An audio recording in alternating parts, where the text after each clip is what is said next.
पाणी देण्याची सेवा करायचे. अंगावर शहारे येत होते, जे काही प्रसंग होते, खरं तर खूप भावुक झालोय मी. भावनिक असा एक महत्वाचा अनुभव होता. गेलं घरी की माझ्या डोळ्यातून पाणी व्हायला सुरुवात होते. अभंगांनी आम्हाला शिकवलं.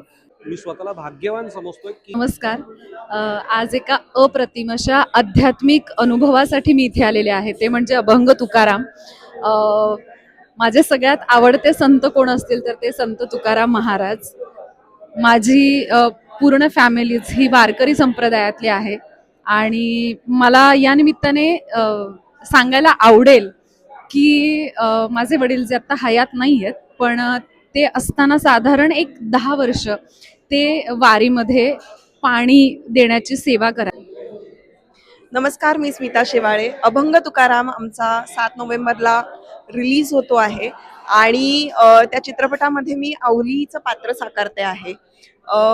अभंग तुकाराम हा चित्रपट आज मला असं वाटतं काळाची गरज आहे. अभंग म्हणजे काय, गाथा म्हणजे काय, याची खऱ्या अर्थानं ओळख जर करून घ्यायची असेल किंवा श्रद्धा अंधश्रद्धा यातला तुम्हाला कन्फ्युजन असेल तर तुम्ही नक्की अभंग तुकाराम पहा आणि अध्यात्माचा काय म्हणूयात इथून तुमचा प्रवास सुरू होऊ शकतो.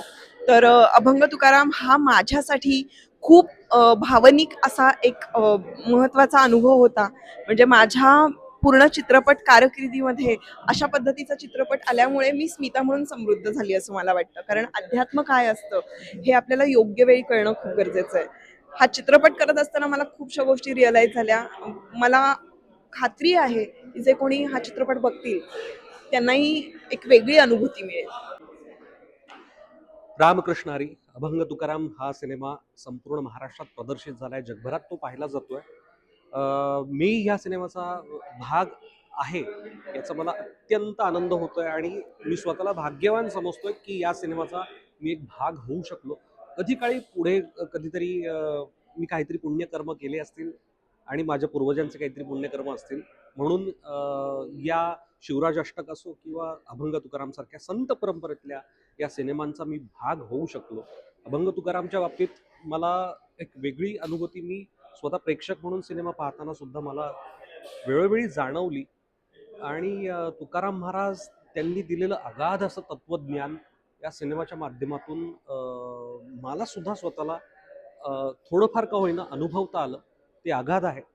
मी या सिनेमापासून गाथा वाचण्याचा संकल्प केला आहे. कारण यापूर्वी अभंग अनेकदा वाचनात आलेत, अभंग गाण्यात आलेत, पण गाथा वाचण्यात आली नव्हती. पण मी या सिनेमापासून मी ह्या सिनेमाचा भाग असून सुद्धा मी आता ठरवलंय प्रकर्षाने की मी गाथा वाचायला सुरुवात करणार आहे.